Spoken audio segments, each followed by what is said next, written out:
ancient texts never spoke of the sun as just a ball of fire. They spoke of it as a portal, a living gate, a conscious flame tied to source. In Egypt, it was Ra, not just a god, but a throne. In the Vedas, it was Surya, the one who saw all, the wheel that carried souls. In many cultures, the sun wasn't just light.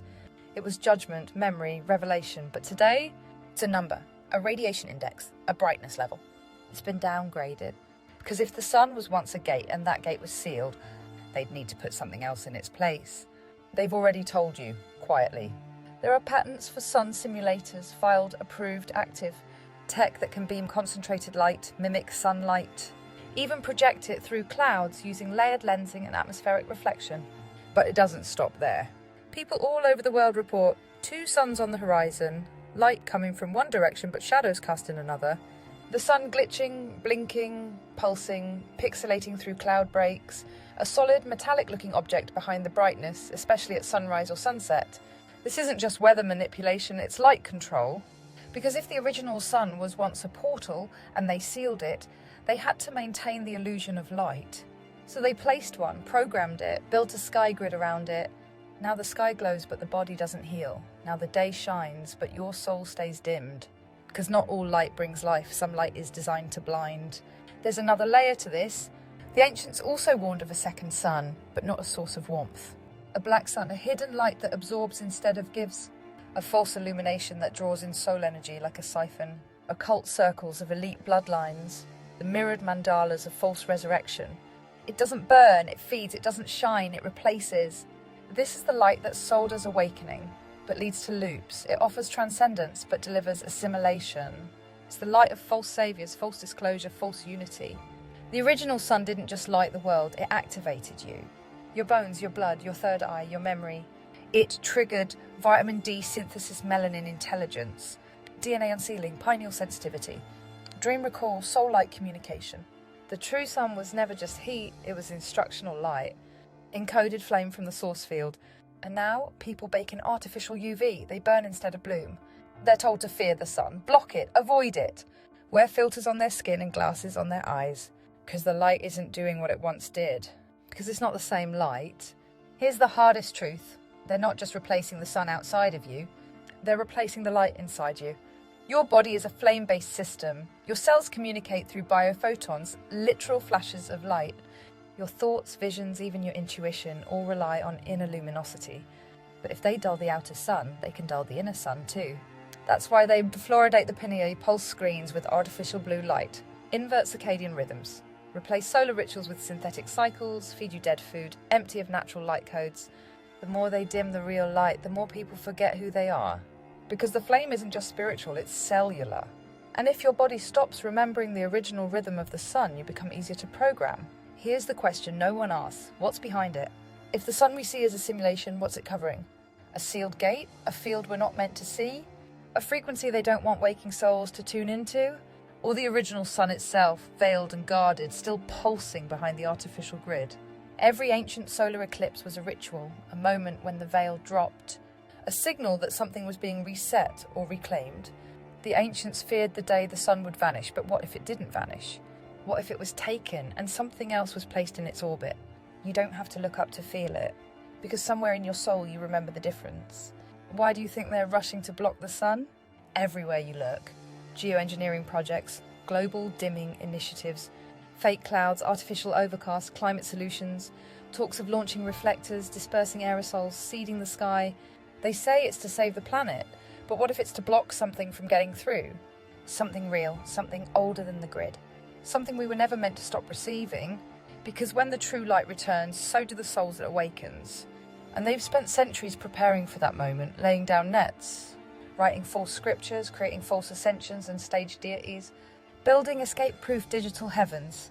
Also, you don't rise when the real sun calls your flame back. You were born under light, but not this one. You were born under the original flame, the one that activates, reveals, and restores. The one that feeds the soul, not just the skin. The one that burns away illusion, not just casts shadows. And even if they place 10 false suns in the sky, even if they flood the heavens with mirrors, clouds, and machines, your soul still remembers the real one, because light leaves a mark, and true light doesn't fade. So when you feel it, that tug in your bones, that flicker in your vision, That rising heat that doesn't burn but reminds that's not the artificial sun, that's the source breaking through the veil. And when that light fully returns, the systems won't survive it. But you will, because you never needed their light, you carried your own. And it's about to reignite. There was a time when the sun was a gate, a throne, a flame that knew your name. It burned not to destroy, but to awaken. It called the soul out of sleep. It unlocked memory hidden in your skin, your voice, your blood. The sun wasn't just light, it was a signal. It reminded you where you came from and how to get back. But the system couldn't allow that. So it sealed it, built a dome round it, blocked the true code with filters, clouds, metals and grids. They didn't just change the weather, they changed the world's light source. Now the sun rises like a schedule, not like a heartbeat. It shines but doesn't guide, it heats but doesn't heal. And the soul begins to starve. The sun wasn't just a source, it was a crown. A mantle worn by every realm keeper, every soul-anointed flame bearer who came through the gates to anchor source on earth. The first sun didn't just give life, it marked authority. And in the old world, only those in resonance with it could. Speak truth, heal the land, guide the people, navigate the stars, travel the grid without bending to it. Because the sun recognised its own. The false kings couldn't stand that. So they stole its symbols, the rays, the discs, the halos, and placed them on their heads. Solar crowns, sunburst sceptres, golden robes, imitating the ones who walked with real flame, but couldn't hold the charge. So when the original sun began to flicker in the hearts of the flame-born, they moved quickly. They shut the gate, buried the real light, and built their own. A counterfeit sun, programmed to obey the system, to blind, not reveal, to simulate growth without sparking remembrance. They couldn't remove the sun from your sky without removing it from your body. So they went for both. They flooded the world with false light. Fluorescence blue LEDs, backlit illusions, screens that hypnotize cities that never sleep, clock systems that override the circadian fire. And inside, they dulled your receptors, calcified your sensors, injected your blood with codes that resist solar absorption. They poisoned melanin, the flame mirror inside your skin, and told you your light was dangerous, that too much exposure would kill you. But what they feared was what it would wake up, because the real sun doesn't just nourish your skin, it activates your seals, it restores your memory grid, it realigns you to the pre-system frequency you held before entering the cycle. And the truth is, if you stood under the true sun now, you'd remember everything. Every life, every contract, every moment the system rewrote. And the parasite grid would burn in the reflection. They placed a sun in your sky, but they never placed the one in your soul. They can project light, simulate warmth, mock life, but they can't create flame. Only Source can do that, and Source put it in you. So while they build towers, launch mirrors, and veil the heavens with clouds and lies, you just need to do one thing. Keep your light tuned to the original signal, the one you were born under, the one you came here to restore, because one day soon their sun will fail. And when the darkness hits, you'll be the one who still burns. Patent US 3225803A filed in 1962 titled Artificial Sunlight Apparatus. This is not conspiracy, it's archive documentation. It describes using multiple mirrored surfaces and focused beams to replicate sunlight. More recent versions, filed in China, Germany and the US, using satellites, stratospheric balloons and aerial reflectors to simulate daylight conditions over entire cities. In 2018, China announced plans to launch an artificial moon to enhance urban lighting by reflecting sunlight. But many questioned what light source they were truly reflecting. NASA has actively experimented with skybeam tech to control lighting and atmospheric visuals. This is not theory, this is openly disclosed tech. And it's not just about creating light, it's about controlling what kind of light you receive. Global dimming is an official atmospheric initiative. It involves releasing aerosols, aluminium, sulfates and reflective particles into the upper atmosphere to block sunlight. It's being done under the guise of climate engineering. Bill Gates funded a Harvard project to spray calcium carbonate into the sky to reduce solar intensity, despite warnings from experts that it could disrupt rain cycles, crop growth and solar reception. The UK, US and Australia all have ongoing geoengineering programs that admit sunlight reduction is the goal. What happens when the human body receives less direct light?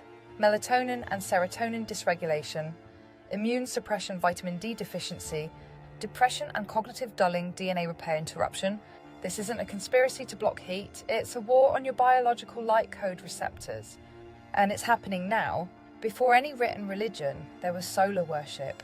In Egypt, Ra was the origin of all creation.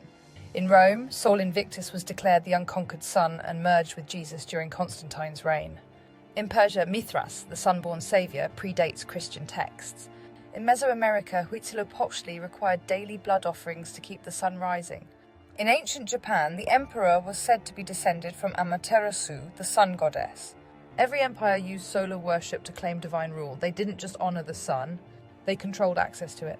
Solar eclipses were orchestrated rituals, times when the veil between realms was thinnest. When was the last natural eclipse not immediately followed by a media spectacle, elite gathering, or staged ritual? Answer: there isn't one. The black sun, Schwarze Sonne, is a real esoteric symbol used by the Vril Society occult orders linked to Saturn worship and soul recycling theory. Its emblem appears as a 12-armed eclipse wheel, symbolising a false light source or an invisible sun that guides shadow knowledge. It is tied to the swastika's original spin code, solar inversion rituals, the suppression of divine feminine light, the control of rebirth cycles via artificial alignment. Today, it's embedded in military patches, space agency branding, and elite sigils. It represents not light, but containment, an eye that absorbs energy instead of radiating it. So when you hear whispers of the return of the black sun, they're not talking about prophecy. They're talking about phase 2 of the grid,